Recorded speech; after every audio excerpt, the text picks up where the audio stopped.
দুপুরবেলায় চলে এসেছি, খাওয়া দাওয়া হচ্ছে মার বাড়িতে। এখানেই কমন বেশি খাই, তোমরা জানোই, নতুন করে বলবার আর কিছু নেই। ব্যাকগ্রাউন্ড দেখলে বুঝতে পারো আমি কোন বাড়িতে আছি। তো চলো আজকে কি খাওয়া হচ্ছে দুপুরে তোমাদের সাথে শেয়ার করে নিই।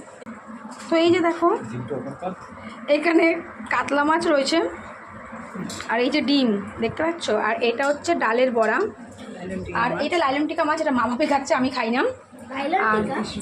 আর এই যে রয়েছে ইলিশ মাছ, শান খাবে ইলিশ মাছ দিয়ে, আমিও খাবো। তো এই হচ্ছে আজকে আমাদের দুপুরে লাঞ্চ। তো তোমরাও বলো কে কী খাচ্ছ, অবশ্যই কমেন্টের মধ্যে জানিও। আর আজকে দেখি চেষ্টা করবো, কালকে তো 1 ঘন্টা ছিলাম লাইভে, তো দেখি 4:30 পৌনে 5টা নাগাদ যদি লাইভে একটু আসতে পারি, আধা ঘন্টার জন্য আসবো। একটু ঘুমিয়ে নিই, ঘুম থেকে উঠে 4:30 পৌনে 5টা নাগাদ যদি পসিবল হয় অবশ্যই আসবো তোমাদের সাথে একটু গল্প করতে। আমার খুব মজা লেগেছে কালকে গল্প করে, রোজ তো কথা বলা হয় না, কী করবো বলো। তো চলো আমরা লাঞ্চটা করে নিই সবাই মিলে। তোমার দাদা চলে গেছে, সকালে জানোই কাজে চলে গেছে, তো আমি খেয়ে নিই, ঠিক আছে, টাটা।